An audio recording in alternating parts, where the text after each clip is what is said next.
একঘেয়ে রুটি সবজি খেতে মন না চাইলে একবার এইভাবেই তৈরি করে দেখতে পারেন। খুব হেলদি আর ভীষণ মজা হয় এই রেসিপিটা খেতে। রাধে কৃষ্ণ বন্ধুরা, আমি টুলটুল, আর এই টুলটুলের রান্নাঘরে আপনাদের সবাইকে স্বাগত। তাহলে চলুন আমি এই রেসিপিটা কি করে তৈরি করছি দেখে নেওয়া যাক।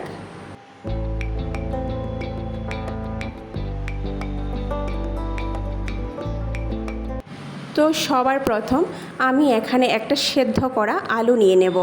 আপনারা চাইলে আলুর পরিমাণটা কম বা বেশি করতে পারেন। তারপর আমি একটা গ্রেটারের সাহায্যে আলুটাকে গ্রেট করে নেব।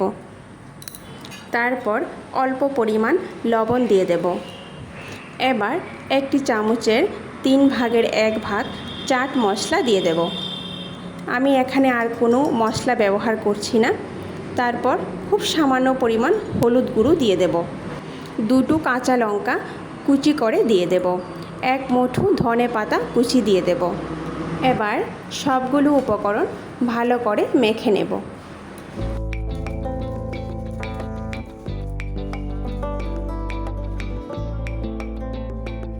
বন্ধুরা, আলুটা যখন মাখা হয়ে যাবে তারপর আমি এতে অল্প অল্প করে আটা দিয়ে একটি ডো তৈরি করে নেব। বন্ধুরা, এখানে কিন্তু একসঙ্গে খুব বেশি আটা দিয়ে দেব না, অল্প অল্প করে আটা দিয়ে ডোটা মেখে নেব। এখানে কিন্তু আপনারা আটার জায়গায় ময়দাও ব্যবহার করতে পারেন।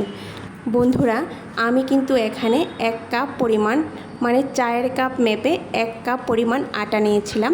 আর এখানে একটি আলুর জন্য কিন্তু 1 কাপ পরিমাণ আটাই লেগেছে। বন্ধুরা, আমাদের ডো কিন্তু তৈরি হয়ে গেছে। আর এখানে ডো কিন্তু রেস্টে রাখার কোনো প্রয়োজন নেই। এখন এই ডো থেকে মাঝারি আকারের লেচি কেটে নেব।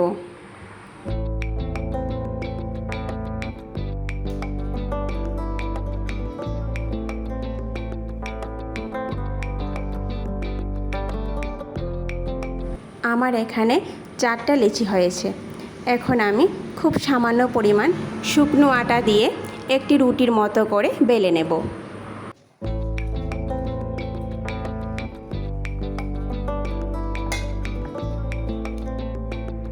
এভাবে একটু পাতলা করে রুটিটা বেলে নেব। আমি আগে থেকেই চুলায় একটা প্যান বসিয়ে মাঝারি আঁচে প্যানটাকে ভালো করে গরম করে নিয়েছি। এবার রুটিটাকে প্যানের মধ্যে দিয়ে দেব। তারপর কয়েক সেকেন্ড মানে 7-8 সেকেন্ড পর রুটিটা উল্টে দেব। এইভাবে 2 থেকে 3 বার উল্টে পাল্টে সেঁকে নেওয়ার পর এর উপর 1 চামচের মতো সাদা তেল দিয়ে দেব। আপনারা চাইলে সাদা তেলের পরিবর্তে এখানে ঘি বা বাটারও ব্যবহার করতে পারেন। এখন 2 থেকে 3 বার উল্টে পাল্টে ভালো করে ভেজে নামিয়ে নেব।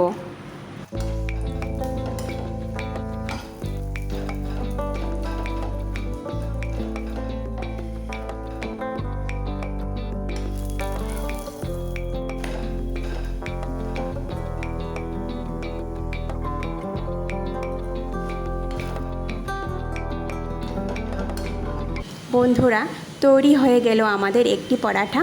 এইভাবে প্রত্যেকটি পরাঠা তৈরি করে নেব। ভিডিওটি সম্পূর্ণ দেখার অনুরোধ রইল।